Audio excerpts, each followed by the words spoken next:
E aí, pessoal? Bom, hoje a gente vai olhar para uma das narrativas mais antigas e conhecidas da humanidade, mas através de uma lente completamente diferente. Sério, é de explodir a cabeça.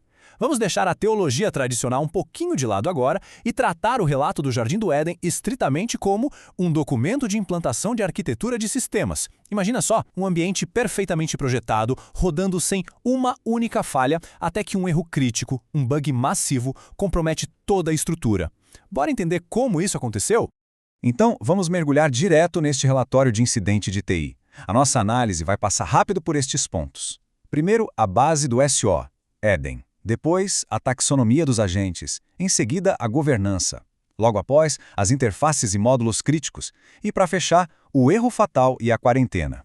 Beleza, começando pela nossa seção 1, o sistema operacional Éden, operando na chamada entropia zero. Pensa comigo, a implantação inicial desse ambiente não foi tipo um acaso ecológico, sabe? Foi um design milimetricamente calculado por um arquiteto de sistema supremo. E a fundação, a base de todo esse ambiente, é construída sobre o que a gente chamaria de kernel. Na documentação original, isso é referenciado como a palavra. Esse é literalmente o código de programação mestre. Todas as leis da física, biologia, da própria lógica derivam dele. E o aspecto mais crítico aqui, e esse é super importante, é que não existe margem para má interpretação. Zero. A sintaxe original exige adesão absoluta. E o mais sensacional é o estado imaculado desse sistema antes de qualquer anomalia. O SOS Éden rodava perfeitamente em entropia zero. Traduzindo para os nossos termos técnicos, isso quer dizer que simplesmente não existia degradação do hardware. O que os textos originais chamam de morte não era uma feature do sistema. E também não existiam falhas de processamento lógico que a gente conhece como pecado. Era uma harmonia contínua, rodando liso. Vamos avançar para a seção 2, a taxonomia dos agentes. Quais eram as entidades implantadas rodando lá dentro? O que é muito interessante aqui é ver como o arquiteto categorizou essas entidades. O sistema tinha duas classes fundamentais de processamento rolando ao mesmo tempo, e o contraste é imenso. De um lado, a gente tem os processos de segundo plano, os programas de malha fechada, basicamente os animais, as plantas, os ciclos do clima. Eles operam de forma puramente determinística. Sabe aquela coisa de entrou A, sai B? Rodam via instinto e scripts fixos para manter tudo funcionando. Mas do outro lado, o sistema colocou os programas de malha aberta, Adão e Eva. Esses eram absurdamente avançados. Eles tinham autonomia, podiam interromper comandos e tinham um processamento interno autorreflexivo. E aqui a gente precisa pegar um conceito filosófico gigante e olhar de forma técnica. O famoso livre-arbítrio. Nesse OS, isso não é um dilema moral abstrato, não. É literalmente uma capacidade técnica de computação. É a habilidade impressionante desse hardware de malha aberta de receber um input, uma entrada A. Em vez de cuspir uma resposta automática, ele consegue ponderar e escolher entre múltiplas saídas, tipo B ou C. É puro poder de processamento.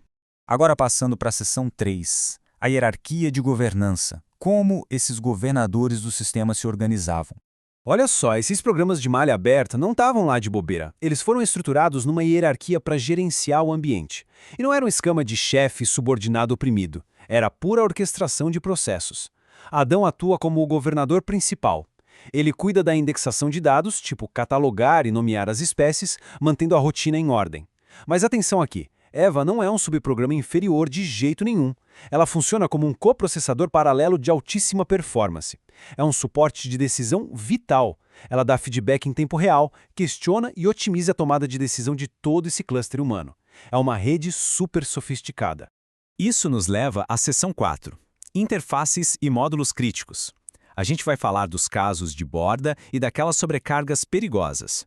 Com a administração rodando, a gente precisa olhar para o hardware específico e para os módulos de testes que o arquiteto instalou. E, gente, essa é a melhor parte. É muito comum pensar na Serpente como um vírus, né? Um hack malicioso. Mas, olhando os dados, não tem malware nenhum. A Serpente era, na verdade, uma interface de ponderação filosófica. Ela não alterava o código físico. A única função dela era sondar o sistema enviando dados de casos de borda. Sabe aqueles testes de, e se a gente fizer assim? Sem essa interface testando os limites, aquela capacidade de malha aberta que a gente comentou ficaria lá, como um driver instalado que você nunca usa.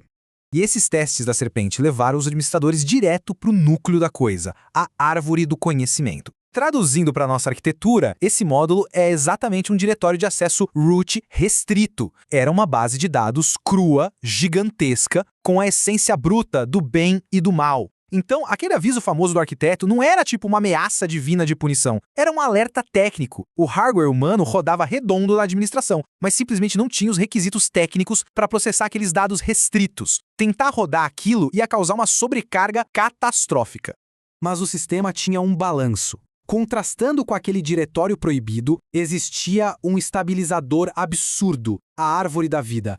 Ela era tipo a oficina do SO, um módulo de manutenção corretiva contínua. Enquanto esse processo estivesse rodando, ele dava autorreparo estrutural em tempo real para os agentes. Qualquer desgaste no hardware era consertado na hora, garantindo a imortalidade do sistema. E aí, inevitavelmente, chegamos à seção 5, erro fatal e quarentena. O momento exato do travamento do sistema. Voltando ao nosso relatório de incidentes. O sistema era perfeito, mas bateu de frente com uma incompatibilidade de dados absurda. Mantendo o olhar clínico aqui, o que aconteceu quando o erro crítico bateu não foi uma divindade perdendo a paciência. Foi um superaquecimento lógico, literal. Quando o cluster humano processou a base de dados do conhecimento, eles tentaram rodar um software pesado demais em um hardware que não suportava aquilo. Qual é a consequência térmica e lógica de fazer isso num PC? Ele frita. O sistema disparou na hora a rotina de exceção, status igual a morte. Olha só a cascata de erros se formando. Passo 1. O comando proibido é executado. Passo 2. O hardware começa a falhar e o status igual a morte é acionado. Só que o grande pesadelo lógico aparece no passo 3. Lembra da árvore da vida? Ela conserta tudo em tempo real. Se os administradores continuassem com acesso a ela, ia gerar uma contradição de processos que ia quebrar tudo. O comando 1 dita a degradação e a morte. O comando 2, o da árvore, manda reparar e manter vivo. O resultado disse no passo 4, um loop infinito de erro. Seres corrompidos que o sistema não ia conseguir desligar de jeito nenhum, invalidando completamente a lógica perfeita do código-mestre.